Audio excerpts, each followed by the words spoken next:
Bab 242, Dua Suka. Diunggah oleh Baca Suara. Jangan lupa like dan subscribe, agar kami makin semangat upload lebih banyak. Mata Tess berbinar. Betulkah? Anda ikut dengan saya? Petik 2. Tapi, kamu harus berdamai dengan Firion dulu, kataku tegas. Apapun yang kamu perdebatkan dengannya, ingatlah bahwa dia tidak hanya kehilanganmu kembali di kastil, dia kehilangan putranya. Aku tahu, apa yang mereka lakukan itu salah, tetapi mereka hanya melakukannya untuk menyelamatkanmu. Ya, saya tahu, saya selesai. Itulah sebabnya jika kita akan menyelamatkan mereka dan membawanya kembali ke sini, kamu pasti ingin menjadi jembatan yang akan memperbaiki keadaan antara kakek dan orang tuamu. Anda tidak akan bisa melakukan itu jika Anda pergi begitu saja. Petik 2. Tess membuka mulutnya, seolah-olah ingin berdebat, tetapi hanya menghela nafas. Kau tahu, kebanyakan cewek tidak suka cowok yang selalu benar seperti ini. Senyum tersungging di sudut bibirku. Apakah kamu ingin sebagian besar gadis menyukaiku? Mempersempit matanya, Tess meninju lengan saya sebelum kembali ke perkemahan kami.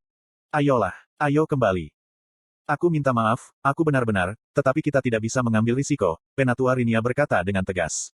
Inti mana Anda telah dirusak oleh makhluk buas di dalam dirimu. Jika kamu pergi.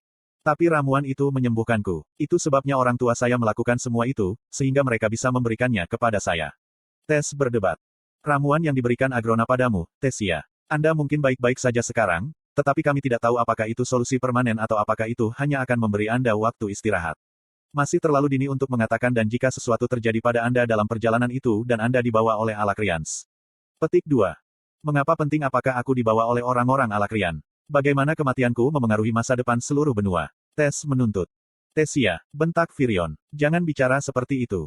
Memang benar, lanjutnya, aku tidak sekuat tombak, juga tidak cukup berpengaruh untuk menyatukan orang-orang seperti kalian berdua. Mengapa kematian saya penting? Petik 2. Aku mengambil langkah ke depan ketika Sylvie meletakkan tangannya di depanku. Jangan, Arthur, itu bukan tempat kita untuk ikut campur. Tidak sekarang, dia mengirim, gelombang kehikmatan bocor darinya. Ketika Tessia, Firion, dan Penatua Rinia terus berdebat, saya mengalihkan pandangan saya kepada yang lain di sekitar kita. Byron bersandar di dinding seberang ruangan di dekat pintu dengan tangan bersilang. Adikku sudah meninggalkan kamar beberapa waktu lalu bersama bus sementara ibu diam-diam mendengarkan. Jadi, apakah Anda mengatakan bahwa saya bahkan tidak dapat menemukan ibu dan ayah saya sendiri? Tanya Tess pelan, matanya dipenuhi air mata. Tatapan Firion melembut saat dia meraih tangan cucunya. Kami akan membawa mereka kembali. Beri aku dan Byron waktu untuk pulih. Petik 2. Setelah diam lama, Tess akhirnya mengangguk setuju. Petik 2. Maafkan aku, kakek. Firion menarik cucunya ke dalam pelukannya. Tidak apa-apa, si kecil. Tidak masalah. Ibuku berjalan mendekati kami, dengan lembut menepuk bahu Sylvie. Ikatan dan ibuku bertukar senyum hangat sebelum tatapan ibuku beralih padaku. Kakakmu ada di luar, Anda harus berbicara dengannya. Petik 2. Setelah melirik Tess untuk melihat bagaimana keadaannya, aku berbalik ke ibuku. Baik. Ketika saya berbalik untuk pergi, saya dicengkeram pergelangan tangan. Saya melihat mata ibu saya merah dan berkilau. Bu, apakah ada yang salah? Dia tersenyum padaku dan menggelengkan kepalanya. Tidak apa, aku hanya senang kau tetap di sini, katanya pelan, nyaris tidak cukup bagiku untuk mendengar. Ibuku melepaskan pergelangan tanganku dan melambai padaku dengan senyum, tetapi dadaku masih kencang karena rasa bersalah. Pergilah, aku akan menjaga ibumu, Sylvie menghibur. Aku melewati Byron, yang melirikku sekilas dan mengangguk, sebelum menuruni tangga ke lantai dasar. Sial. Aku memarahi diriku sendiri saat berjalan keluar dari gedung. Masuk akal bagi saya untuk pergi bersama Tess karena ibu dan saudara perempuan saya aman di sini, tetapi saya tidak memikirkan bagaimana perasaan mereka ketika saya pergi. Melihat adikku dan ikatan raksasanya di tepi sungai, aku berjalan mendekat. Bu meringkuk menjadi bola berbulu, tidur, sementara Ellie melemparkan batu ke sungai. Keberatan kalau aku bergabung denganmu? Saya bertanya. Mengapa? Bukankah kamu akan segera pergi? Dia bertanya dengan getir. Saya mengambil batu datar. Kami memutuskan untuk tidak pergi sampai Byron dan Firion sama-sama sembuh sepenuhnya. Ellie melemparkan batu lain, membuatnya tercebur ke air yang tenang. Itu terlalu buruk. Anda mungkin berharap untuk pergi pada petualangan romantis kecil Anda dengan Tessia. Petik 2. Kau tahu tidak seperti itu, kataku dengan tenang, menjentikkan pergelangan tanganku ketika aku melempar batu datar. Kami berdua menyaksikan batu halus itu melompati 4, 7, 10 kali sebelum akhirnya tenggelam. Membawa kembali orang tua Tess adalah sesuatu yang harus dilakukan. Mengapa? Adikku balas. Karena pacarmu menginginkanmu. Ellie, jawabku. Jangan, Ellie, aku. Bentak adikku, melemparkan batu di tangannya sebelum berbalik padaku. Aku mendengar Komandan Firion berbicara dengan Tessia sebelumnya. Saya tahu bahwa Anda berempat hampir mati melawan sabit yang satu itu. Dan sekarang Anda mengatakan kepada saya bahwa Anda akan kembali ke sana untuk membawa kembali para elf yang pada dasarnya menjual kita semua. Petik 2. Tidak sesederhana itu, kau tahu itu. Kedengarannya cukup sederhana bagiku, katanya tajam, menunduk untuk mencari batu lain. Keluarga kami, apa yang tersisa dari itu, nyaris tidak kembali bersama, tetapi Anda sudah ingin meninggalkan kami. Perutku tersimpul ketika aku melihat tetesan air mata membasahi batu-batu di tanah di bawah kepalanya yang lebih rendah. Aku tidak pernah ingin meninggalkan kalian. Aku menghela nafas. Aku salah satu dari sedikit penyihir yang cukup kuat untuk membalikkan keadaan dalam perang ini, dan satu cara untuk melakukannya adalah dengan mengembalikan orang tua Tes. Hanya dengan begitu kita dapat mengumpulkan kekuatan yang diperlukan untuk akhirnya mengambil kembali di Caten. Petik 2. Adikku berhenti ketika dia memegang batu sebesar kepalan di tanah, wajahnya masih ditutupi rambutnya. Saya melanjutkan, aku suka Tes. Tapi kamu, Mom dan Sylvie adalah keluargaku. Petik 2. Bu mengerang dalam dari samping. Dan kamu juga, Bu. Kamu juga keluarga, aku menambahkan, tersenyum ketika Ellie menahan tawa. Aku akan melakukan apa saja untuk membuat kalian semua aman, dan jika itu berarti aku harus menjauh dari kalian semua untuk melakukannya, itu adalah harga yang harus aku bayar. Ellie dengan cepat menyeka air matanya sebelum bangkit kembali. Dia berbalik dan melemparkan batu di tangannya. Aku tahu. Hanya saja, kuharap kau ada di sekitar. Petik 2. Saya mengambil batu datar lainnya dan melemparkannya. Aku juga berharap begitu. Lebih dari apapun. Tapi aku tidak ingin kau dan Mom tinggal di kota bawah tanah di bawah gurun selama sisa hidupmu, dan untuk melakukan itu, aku harus melepaskan pantatku. Petik 2. Aku tidak keberatan. Aku tahu Mom juga tidak akan keberatan, katanya, memperhatikan batu kadasku melompat di atas air. Aku tahu kamu melakukan ini untuk menjaga kita semua aman, tetapi itu bekerja dua arah, kamu tahu.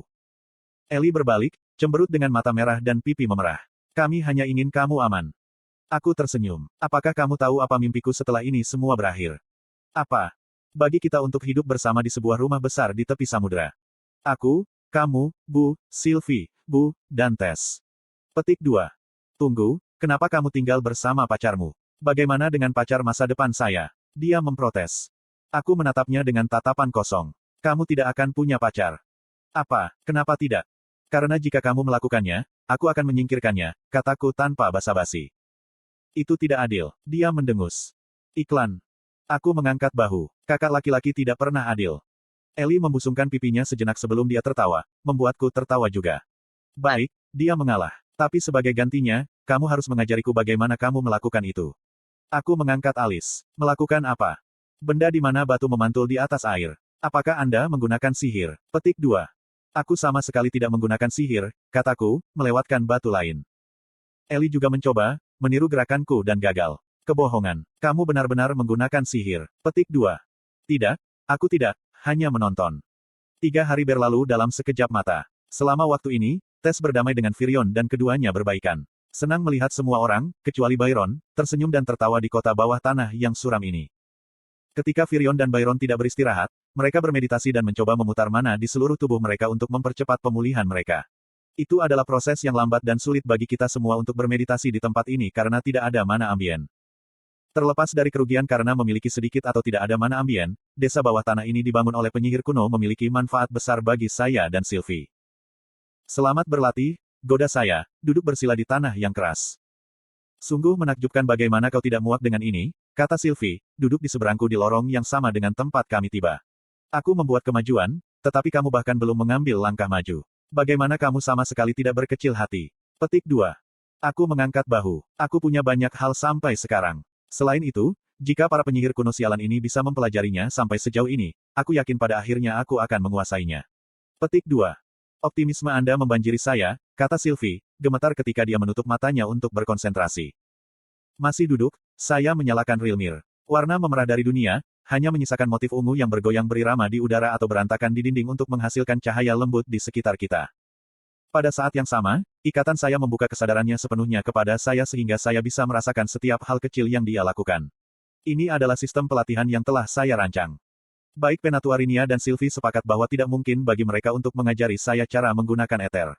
Sementara Penatuarinia terbatas pada apa yang bisa dia katakan kepadaku, untuk ikatan saya, itu lebih dari itu tindakan menggunakan eter terlalu alami untuknya.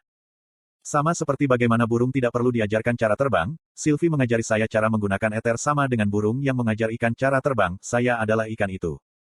Jadi, Selama beberapa hari terakhir ini, saya telah bertahan berjam-jam menonton dan mendengarkan pikiran saya ketika dia bermeditasi dan perlahan-lahan menumbuhkan kontrolnya atas seni eter juga. Tetapi dari sedikit yang saya pelajari melalui proses ini, rasanya seperti eter lebih atau kurang mengajar Sylvie, itu tidak seperti mana sama sekali. Membentuk dan mengendalikan kekuatan di dalam tubuh saya telah tertanam dalam diri saya sejak kehidupan saya sebelumnya, sementara belajar untuk menggunakan aether sepertinya akan bertentangan dengan semua yang telah saya usahakan. Namun, yang tidak masuk akal adalah fakta bahwa para penyihir kuno telah berhasil menjebak ether ke dalam artefak ini untuk menerangi mereka. Sifat dasar ini bertentangan dengan apa yang dilakukan ikatan saya. Jam demi jam berlalu tanpa ada tanda-tanda kemajuan untuk ditunjukkan. Frustrasi dan tidak sabar, saya sekali lagi berjalan kembali ke kamp kami sendirian sementara ikatan saya terus menguatkan dirinya. Dalam perjalanan kembali, saya berhenti di salah satu lorong yang berdekatan di mana Penatua Rinia bekerja. Bagaimana gerbang teleportasi datang? Tanyaku ketika aku berjalan di peritua dengan tangan ungu bercahaya menggambar apa yang tampak seperti rune pada mekanisme bagian dalam portal lama yang dia gunakan untuk membawa Tess dan keluargaku ke sini. Mungkin kamu harus istirahat. Aku hampir selesai. Saya pikir saya harus selesai. Dalam beberapa jam, katanya di antara napas berat. Itu jelas bahwa menggunakan ether mengambil banyak korban di tubuhnya. Kami membutuhkanmu untuk menjaga kesehatanmu, Penatua Rinia. Kamu terlihat seperti berumur seabad lagi sejak kamu tiba di sini. Petik 2. Jika aku tidak begitu lelah, aku akan berusaha untuk menghampirimu dan menamparmu, tapi...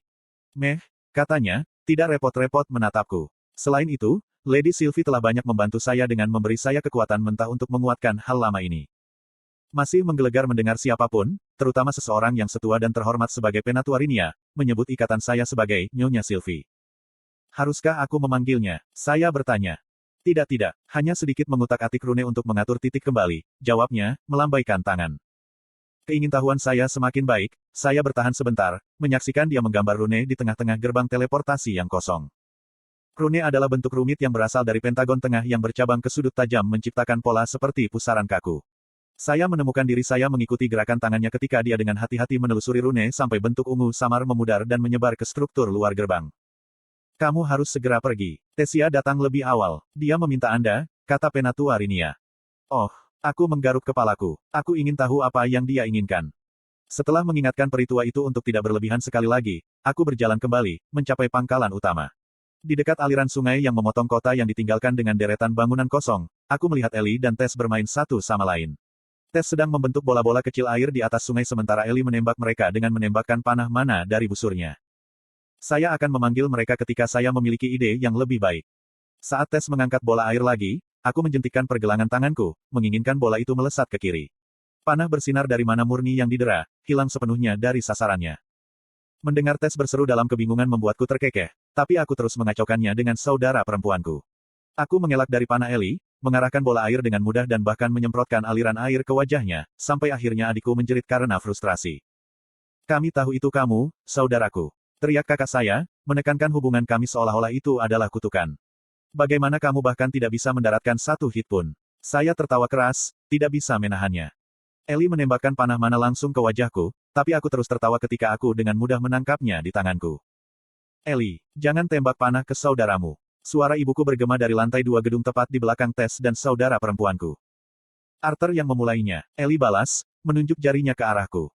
Tess tertawa terkekeh-kekeh, menutupi mulutnya sambil berusaha menahan tawa ketika adik perempuanku memerah. Kami bertiga akhirnya menuju ke dalam. Aku terus mengolok-olok adikku ketika dia, pada gilirannya, terus melemparkan tinju dan sulapan mana murni di wajahku. Oh ya, Penatua Rinia menyebutkan bahwa kamu mencari saya lebih awal. Aku bertanya pada Tess sambil menghindari dan menangkis serangan adik perempuanku. Itu bukan apa-apa. Saya hanya ingin memeriksa bagaimana keadaan semua orang, katanya, mempercepat langkahnya untuk memukuli kami menaiki tangga. Ketika kami tiba di lantai atas, aku bisa melihat sederet ikan bakar menyala di cabang-cabang. Wow, saya berkata, mulut saya sudah mulai mengeluarkan air liur. Aku berhasil menangkap beberapa ikan hari ini, ibuku nyengir bangga, mengetuk lengannya yang tertekuk. Makanlah sementara aku pergi membawa Komandan Virion dan Jenderal Byron kembali dari meditasi mereka.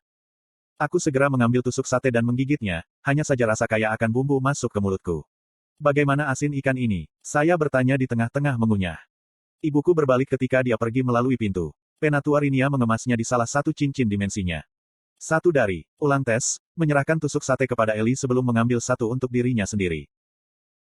Penatua Rinia memiliki setidaknya cincin 8 dimensi yang penuh dengan hal-hal yang diperlukan untuk tinggal di sini. Dia bahkan membawa berbagai benih sehingga kita bisa mulai menanam buah dan sayuran kita sendiri di sini, jawab ibuku, tersenyum. Kalian semua harus membantu sehingga kita dapat mulai mengakomodasi lebih banyak orang di sini. Tess dan saya bertukar pandang karena kami berdua tidak ragu-ragu memikirkan hal yang sama, seberapa jauh ke belakang yang Penatua Rinia siapkan untuk semua ini. Hampir mustahil untuk mengatakan berapa banyak waktu telah berlalu tanpa matahari di atas kami, tetapi akhirnya semua orang berkumpul kembali. Byron dan Virion, meski masih lumpuh, terlihat lebih baik setiap hari. Sylvie bergabung dengan kami untuk makan sambil berbicara dan tersenyum dengan Tess dan Ellie. Penatua Rinia telah kembali dan, setelah makan cepat, segera tertidur di tempat tidurnya. Ibu saya telah melakukan pekerjaan yang fantastis untuk membuat bangunan yang sepi tampak lebih nyaman. Sebagian besar dari kita hanya punya selimut untuk menghemat sumber daya, tetapi dengan tirai dipasang di depan pintu masing-masing kamar dan sentuhan dekoratif kecil di masing-masing, tempat ini tampaknya tidak lagi menjadi tempat berlindung. Saya menemukan diri saya nyaman dan bahagia ketika saya tertidur. Di satu sisi, berada di sini bersama orang-orang yang paling saya sayangi, inilah yang saya harapkan. Saya ingin cepat-cepat membawa tanduk kembar ke sini juga, saya tahu ibu dan saudara perempuan saya akan senang karenanya. Saya sangat ingin memulai hari yang baru. Kalau saja saya tahu apa yang akan saya bangun.